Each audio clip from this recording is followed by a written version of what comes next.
છેવાડાના વિસ્તારમાં પાણીની સમસ્યા ઉદ્ભવી છે। બાબરિયા હોય, વિનોદનગર હોય, સુખરામનગર હોય, ભારે હાલાકીનો સામનો લોકો કરી રહ્યા છે કારણ કે ગંદા પાણીના વિતરણથી લોકોમાં રોગચાળાની ભીતિ સર્જાઈ છે। બિલકુલ, એટલે જીવન જરૂરિયાતની આ વસ્તુ પીવાનું પાણી કે જે અહીંયા રાજકોટ શહેરના લોકોને નથી મળી રહ્યું। ગંદા પાણીથી લોકો પરેશાન છે એ સમાચાર જ આપણે છેલ્લા કેટલાય દિવસોથી અહીંયા બતાવી રહ્યા છીએ। અલગ અલગ બહાનાઓ જે છે એ તંત્ર દ્વારા સામે આવી રહ્યા છે। તંત્ર ક્યાંક કહી રહ્યું છે કે એ પાઇપલાઇન બદલવામાં આવી છે, લોકો દ્વારા પાઇપલાઇન બદલવામાં આવી છે, જેના કારણે આ ગંદુ પાણી મળી રહ્યું છે। પણ આ પરેશાની એ રાજકોટના લોકોને મળી રહી છે। દૂષિત પાણીની સમસ્યા રાજકોટના શહેરના લોકોને હજુ પણ અહીંયા સતાવી રહી છે। શહેરના ધરમનગર વિસ્તારની અંદર પણ સ્થાનિકોમાં રોષ જોવા મળી રહ્યો છે। ત્યારે રાજકોટમાં જે દૂષિત પાણી મળી રહ્યું છે તેને લઈને ગુજરાત ફર્સ્ટે પણ અહીંયા અવાજ ઉઠાવ્યો હતો।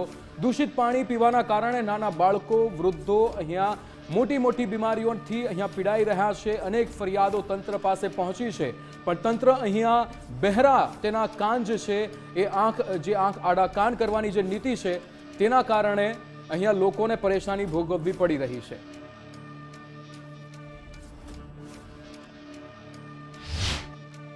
રાજકોટ શહેરમાં દૂષિત પાણીને લઈને ઠેર ઠેર ફરિયાદો સામે આવી રહી છે। અત્યારે અમે ધરમનગર વિસ્તારની અંદર આવેલા છીએ, ત્યાં પણ આ જ પરિસ્થિતિ છે। બેન, કેટલા સમયથી આ પરિસ્થિતિ? ઘણા સમયથી આ પરિસ્થિતિ છે। છેલ્લા 8 મહિના તો થઈ જ ગયા છે। પાણીમાં બહુ જ ડોરું પાણી આવે છે, ગંધારું આવે છે, જીવાત પણ આવે છે અને એક ચીપચપું પાણી આવે છે।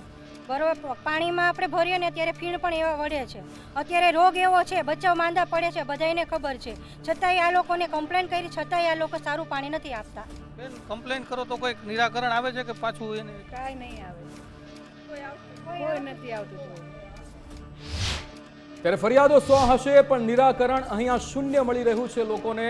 રાજકોટમાં જે દૂષિત પાણીના વિતરણને લઈને ગુજરાત ફર્સ્ટ ગ્રાઉન્ડ ઝીરો પર પહોંચ્યું હતું, રિયાલિટી ચેક કરી હતી, ત્યારે ટીમ કોઠારિયા રોડ પર આવેલ વિનોદનગર પમ્પિંગ સ્ટેશન ત્યાં પહોંચી, જ્યાંથી આજી એક ડેમનું પાણી જીએસઆરમાં ફિલ્ટર થઈને સપ્લાય થાય છે।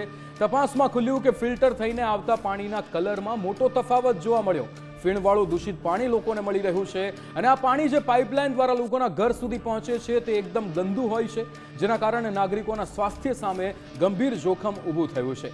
તંત્ર દ્વારા વહેલી તકે આ સમસ્યાનું નિરાકરણ લાવવામાં આવે તેવી અહીંયા લોકમાંગ ઉઠી છે। લોકો કહી રહ્યા છે તંત્રને, પણ તંત્ર અહીંયા માત્ર ને માત્ર વાતો કરી રહ્યું છે, પેપરમાં કામ બતાવી રહ્યું હોય તેવું લાગી રહ્યું છે। મનપાનું વિતરણ કરેલું પાણી પીતા અહીંયા લોકોને ચેતવવાની જરૂર છે, કારણ કે રાજકોટમાં પાણી વિતરણને લઈને ખૂબ જ મોટો ખુલાસો થયો છે। પાણી વિતરણ પ્લાન્ટમાં ક્લોરિનેશનને લઈને મોટો ખુલાસો થયો છે। પ્લાન્ટમાં કેમિસ્ટની જગ્યાએ વાલ્વમેન જે છે તે ક્લોરિનનું કામ કરતો નજરે પડે છે। ગુજરાત ફર્સ્ટ સમક્ષ વાલ્વમેન કે જેણે કામગીરીને લઈને કબૂલાત કરી હતી, ક્લોરિનની કામગીરી એ વાલ્વમેન કરતો હોવાની કબૂલાત થઈ છે।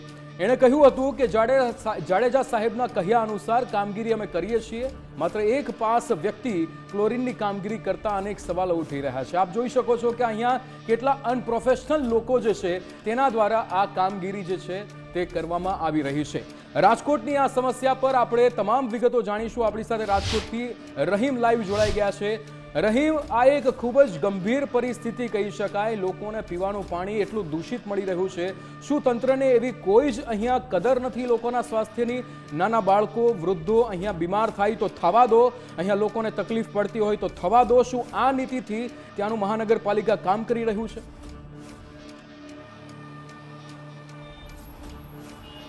સૌથી મોટો સવાલ એ ઉત્પન્ન થઈ રહ્યો છે, જે રીતના ચોમાસાની વાત કરવામાં આવે છે કે ચોમાસાના કારણે પાણી દૂષિત આવી રહ્યું છે। હવે સવાલ એ ઉત્પન્ન થઈ રહ્યો છે, જો પાઇપલાઇન જૂની છે ને ચોમાસાના કારણે એમાં પાણી ભરી રહ્યું છે, તો એ પાઇપલાઇન તૂટેલી છે એ સ્પષ્ટપણે સાબિત થાય છે। તો એ જ પાણી લીકેજ પણ થતું હશે કે આ પાણી જે પીવાનું પાણી છે ઉનાળા દરમિયાન લીકેજ થતું હશે, ઓછા ફોર્સ હશે, તો ત્યારે કામગીરી કેમ કોર્પોરેશન નથી કરતું?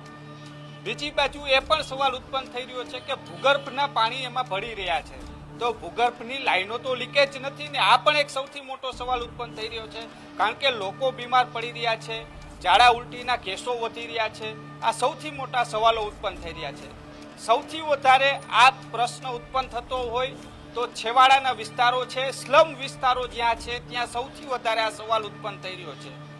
ડીઆઈ પાઇપલાઇનની વાતો કરવામાં આવે છે કે 40% કામ પૂર્ણ થઈ ગયું છે, 60% બાકી છે, પરંતુ આ બાકી કામ છે તે જે અમુક વિસ્તાર તો અડધા જ લીધા છે, બાકીના કેમ એક સાથે ન લેવામાં આવ્યા?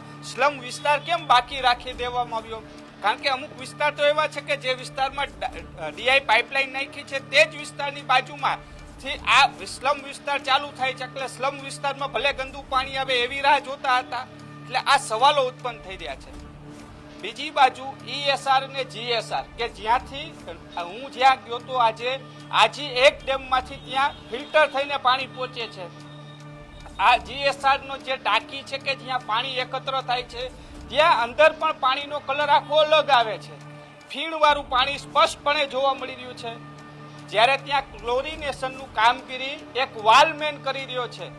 ખરા અર્થમાં તેની કામગીરી જે પર્ટિક્યુલર વ્યક્તિ હોય છે તેને જ કરવાની હોય છે, તેની બદલે વાલમેન આખું આ ક્લોરિનેશન કરી રહ્યો છે. એણે આખો ડેમો બતાવ્યો કે મને સાહેબ કહી ગયા છે કે શું શું કરવાનું, કેટલો વાલ ખોલવાનું, કે જરૂર લાગે તો આવી રીતના ચેક કરવાનું. એટલે સૌથી મોટો સવાલ છે કે કોન્ટ્રાક્ટ બેઝનો કર્મચારી જે વાલમેન છે તે ક્લોરિનેશનની કામગીરી કરી રહ્યો છે. એટલે જ્યારે અધિકારીને પૂછીએ તો એમ કહે છે કે ભાઈ સ્ટાફની અછત છે તેના કારણે તેને શીખડાવ્યું છે ને એ કામ કરે છે. આમ તો કોન્ટ્રાક્ટ બેઝ ઉપર હજારો કર્મચારીઓ તમે ભરેલા છે, તો અહીંયા કેમ આવું કામગીરી ના? મોટા ભાગે તો પાણીના જે સંપ છે ત્યાં કોન્ટ્રાક્ટ જ આપી દેવામાં આવ્યો છે. એટલે સૌથી મોટો સવાલ એ ઉત્પન્ન થઈ રહ્યો છે કે જ્યાંથી પાણી વિતરણ થઈ રહ્યું છે ત્યાં જ પાણી ગંદુ હોવાનું સામે આવ્યું છે. રહીમ, સવાલ તો અનેક થઈ રહ્યા છે. તંત્રએ જે કામગીરી કરવી જોઈએ એ ચિંતા ગુજરાત ફર્સ્ટ કરી રહ્યું છે. ગુજરાત ફર્સ્ટ રિયાલિટી ચેક કરે છે ને દૂષિત પાણીથી લોકો પરેશાન થાય છે તે બતાવી પણ રહ્યું છે. પરંતુ રાજકોટના મેયરને તો બિલકુલ દરકાર નથી, લોકોના સ્વાસ્થ્યની બિલકુલ ચિંતા નથી. જ્યારે સવાલ પૂછવામાં આવે છે તો પણ કહે છે કે સવાલ પૂછવાથી શું થશે? તો સાહેબને જરા બતાવજો કે દૂષિત પાણીથી લોકો પરેશાન થાય છે. આ લોકો દૂષિત પાણીથી બીમાર થશે, કોઈ દુર્ઘટના સર્જાય, કોઈ મોતને ભેટે તો તેની વાર માટે જવાબદાર કોણ રહેશે? જવાબ આપશે સાહેબ ત્યારે તો.